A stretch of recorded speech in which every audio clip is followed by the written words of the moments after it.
गौरी कवि हमेशा तोते को तंग करती थी।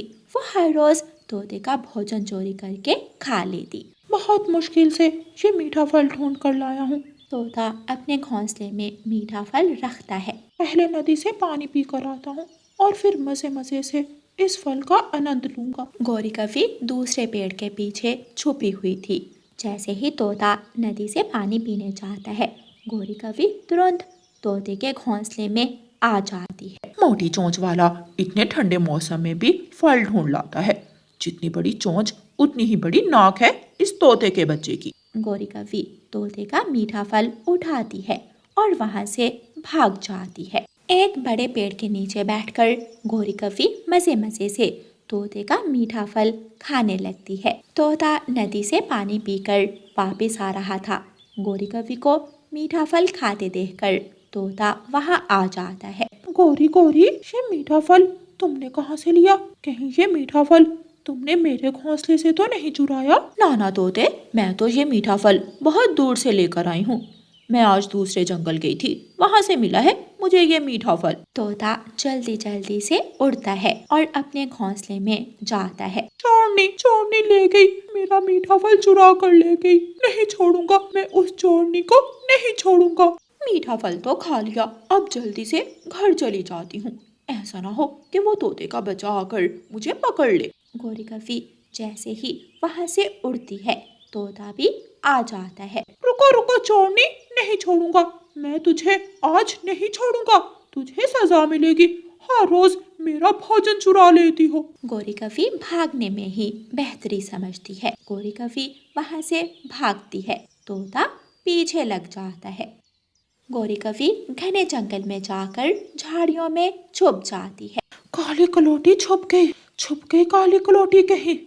आज तो बच गई, दोबारा मिली तो पूरा पूरा हिसाब लूंगा। तोता काफी देर तक गौरी कवि को झाड़ियों में ढूंढता है और फिर थक हार कर अपने घोंसले में चला जाता है। शाम होते ही गौरी कवि झाड़ियों से निकलती है और अपने घर चली जाती है। क्या दाना नहीं खाओगी आज? नहीं कालू, कौन खाए ये सूखा दाना? मैंने तो तोते के घोंसले से फल चुरा कर खाया है, मेरा पेट तो भरा हुआ है। जिस दिन तोते के हाथ लग गई ना, तो तोता तुझे छोड़ेगा नहीं। वो कल भी तुम्हें ढूंढ रहा था। वो दिन कभी नहीं आएगा। ऐसे ही कुछ दिन गुजर जाते हैं और एक दिन गौरी कवि उड़ते उड़ते दूसरे जंगल चली जाती है। वहाँ एक आलू का सब्जी का खेत था। सब्जी का खेत, आज तो मजा ही आ गया। यहाँ कोई नहीं है, चलो जल्दी से जी भर के सब्जी खाती हूँ। गौरी कवि उल्लू के सब्जी के खेत में घुस जाती है और मजे मजे से बैठकर गोभी खाने लगती है। थोड़ी देर बाद उल्लू भी वहाँ आ जाता है। उल्लू बहुत सियाना था। वो पीछे से आता है और आकर गौरी कवि को पकड़ लेता है।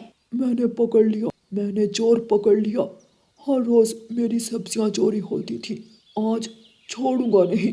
उल्लू चाचा छोड़ दो, मुझे छोड़ दो, मैं तो आज पहले दिन ही आई थी। उल्लू गौरी कवि को पेड़ के साथ बांध देता है। मैं अभी अपने दोस्तों को बुला कर लाता हूँ और सब मिलकर तुम्हारी पिटाई करेंगे।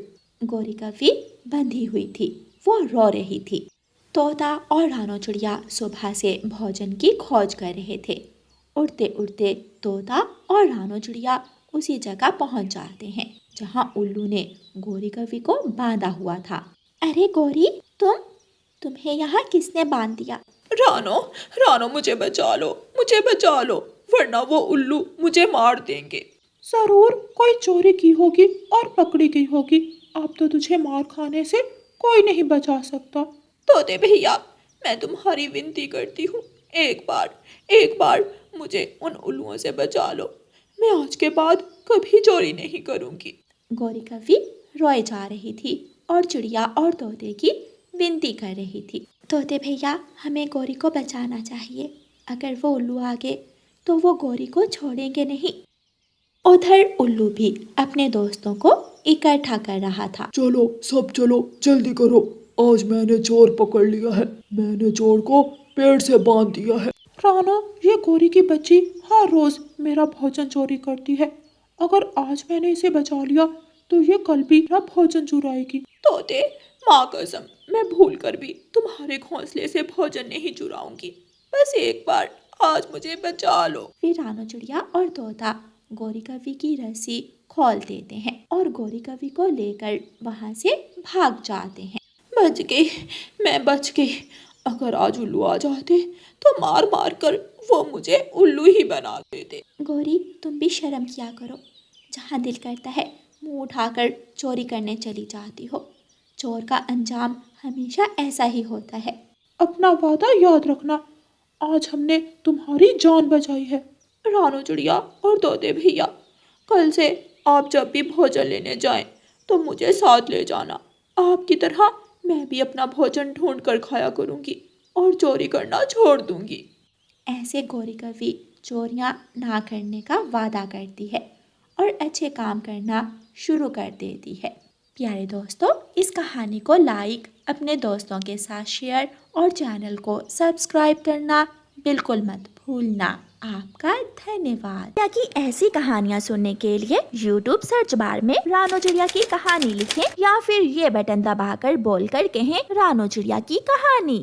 चिड़िया के पास एक लड्डू था। चिड़िया अपना लड्डू लेकर घर वापस आ रही थी कि रास्ते में उसे कालू कौवा मिल जाता है। सुनो रे चिड़िया, चलो खेल खेलते हैं। कौवे भैया, मेरा बेटा भूखा है, मेरे पास खेलने का समय नहीं है, मुझे घर लौट कर जाना है। देखते हैं बेरी के पेड़ को पहले कौन हाथ लगाता है। अगर मैं पहले गया तो तुम्हारा ये लड्डू मेरा, और अगर मैं हार गया तो मेरी ये दानों से भरी पोटली तुम्हारी हुई। ढेर सारे दानों का सुनकर चिड़िया भी लालच में आ जाती है। तो फिर ठीक है, देखते हैं आज कौन जीतता है। कौवा अपने दानों की थैली और चिड़िया अपना लड्डू पेड़ पर रखते हैं। कौवे भैया, मुझे धक्का मत देना, सीधा उड़ना, ऐसा न हो कि तुम मुझसे टकरा जाओ। ऐसा करने की मुझे जरूरत नहीं होगी, मैं जीत जाऊंगा, तुम देखना।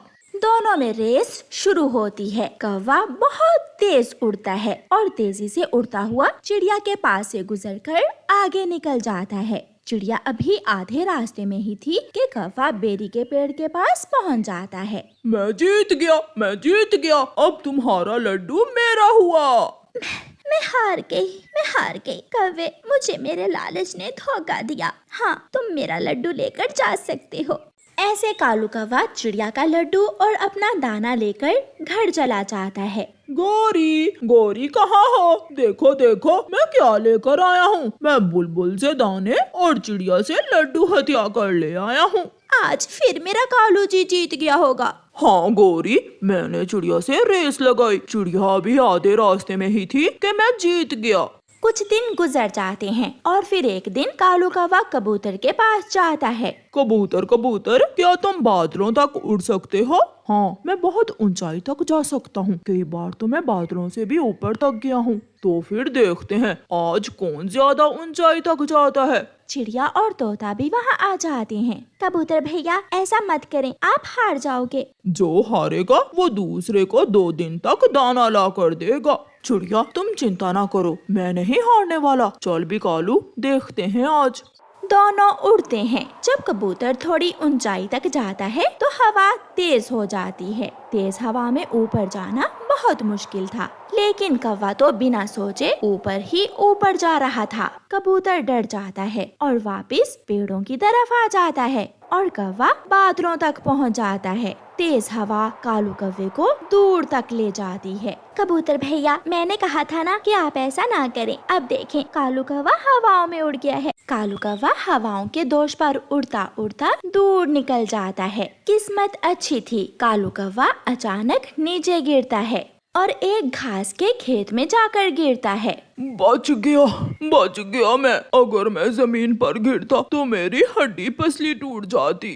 कौवा चिड़िया, तोते और कबूतर के पास जाता है। कौवे भैया, आप जिंदा हो? हम तो समझे थे कि आप नहीं बचोगे। अब मुझे कालू कहते हैं, कालू। चलो कबूतर, अब 2 दिन तक मेरा नौकर बन जा और मेरा दाना मेरे घर पहुंचा दे। कबूतर हार गया था। कालू जी, आज दाना नहीं लाए हो क्या? कबूतर मुझसे शर्त हार गया था, इसलिए अब 2 दिन तक कबूतर ही हमारा दाना लाएगा। ये सुनकर गौरी कवि बहुत खुश होती है। मेरा कालू जी किसी से नहीं हारने वाला। मेरा कालू बहुत बहादुर है। कबूतर भी दाना लेकर आ जाता है। गंदी आंखों वाले, मेरे पति से मुकाबला करना कोई बच्चों का खेल नहीं है। देखो तो मेरे कालू जी के पंख कितने बड़े बड़े हैं। मेरे कालू जी से कोई नहीं जीत सकता। अगर हवा तेज न होती तो मैं ही जीतने वाला था। और कालू की तो किस्मत अच्छी थी जो घास पर गिरा। अगर किसी पत्थर से टकरा जाता तो कालू जीत कर भी हार जाता।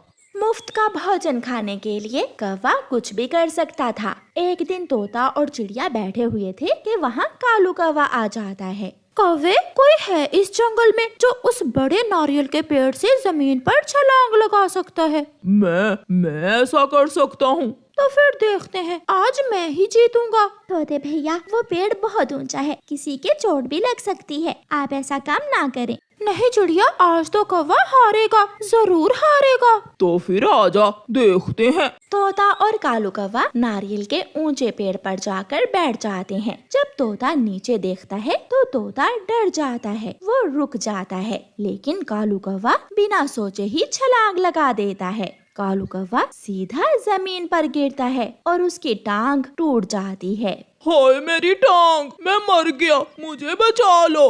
तोता उड़ता हुआ वहाँ आता है, चिड़िया भी वहाँ आ जाती है। कौवे भैया, तुम्हारी तो टांग टूट गई है। कौवे, तुम जीत कर भी हार गए, टांग टूट गई तुम्हारी, अब तुम किसी से भी मुकाबला नहीं करोगे।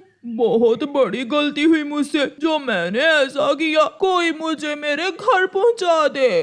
कौवा ऐसे बैठा रोता रहता है।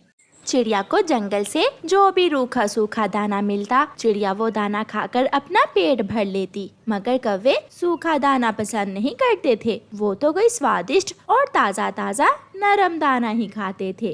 कौवे भैया, पहाड़ों के पास चने के दाने थे, मैं वो दाने खा कर आई हूँ, आप भी जाकर वो चने के दाने खा लें।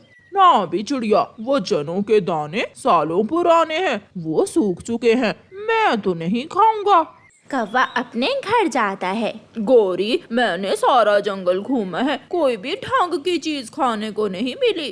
कालू जी, आज फिर हम इंसानों की बस्ती की तरफ जाते हैं, वहाँ से तो कोई ना कोई चीज खाने को मिल ही जाएगी। कोई नरम नरम ब्रेड, कोई सैंडविच या फिर अंडा फ्राई, कोई छोटा बच्चा मिल ही जाएगा जिससे हम खाने की चीज छीनकर भाग जाएंगे। फिर कौवा और कौवी इंसानों की बस्ती की तरफ जाते हैं। किसान अपनी गाड़ी पर अनाज की बोरियां रखकर मंडी ले जा रहा था। कालू जी, इन बोरियों में क्या हो सकता है? शायद मकई ही होती है इन दिनों। चलो गौरी, हम इस गाड़ी पर बैठकर इन बोरियों से मकई निकाल कर खाते हैं। दोनों पति पत्नी इंसान की गाड़ी पर जाकर बैठ जाते हैं और अपनी तेज चोंच से बोरियों में छेद करके उनमें से मकई के दाने खाने लगते हैं। सुनो किसान, रुको, रुक कर देखो, पीछे कौवे तुम्हारी गाड़ी से अनाज खा रहे हैं। किसान अपनी गाड़ी रोक लेता है। कालू, भाग भाग कालू, किसान ने गाड़ी रोक ली है, अब वो पीछे आकर देखेगा। कौवा और कौवी जल्दी से उड़कर सड़क किनारे एक पेड़ पर बैठ जाते हैं। भाग गए दुष्ट कौवे, अगर मेरे हाथ लग जाते तो सीधी गोली से मारता मैं उनको। पेट भर लेने के बाद कौवा और कौवी अपने जंगल वापस लौट जाते हैं। दूसरे दिन चिड़िया तोते के पास जाती है।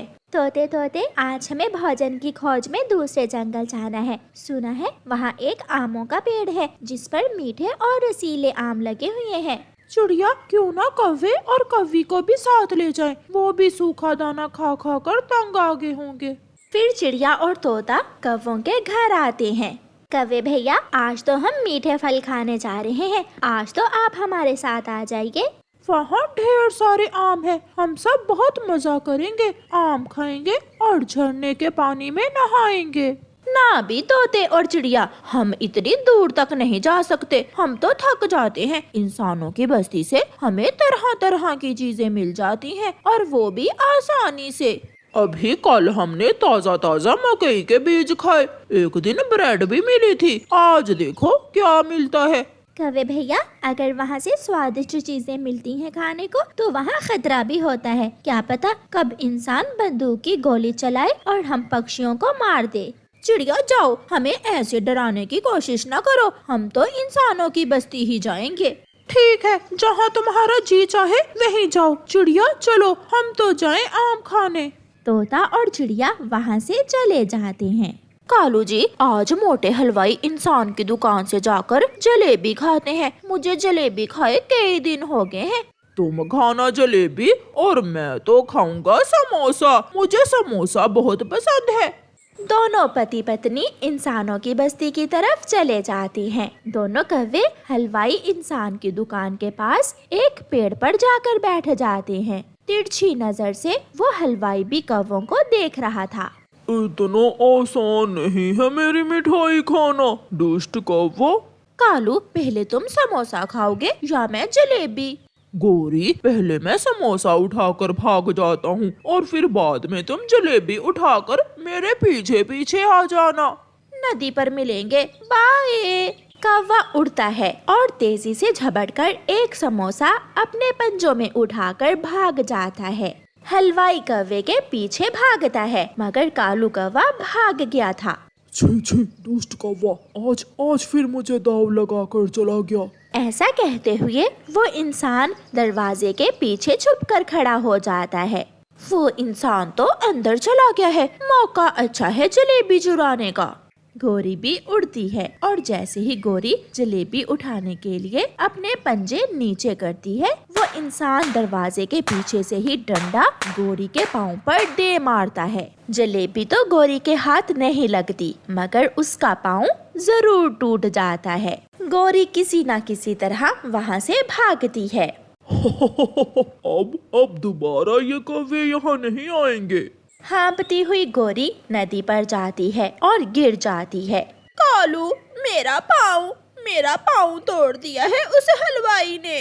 क्या जलेबी मिली है तुम्हें या नहीं? मेरा समोसा तो बहुत स्वादिष्ट था। ये सब तुम्हारी वजह से हुआ है। मेरा पाँव तुम्हारी वजह से ही टूटा है। मैं छोड़ूंगी नहीं तुम्हें। मगर कालू कौवा वहाँ से भाग जाता है।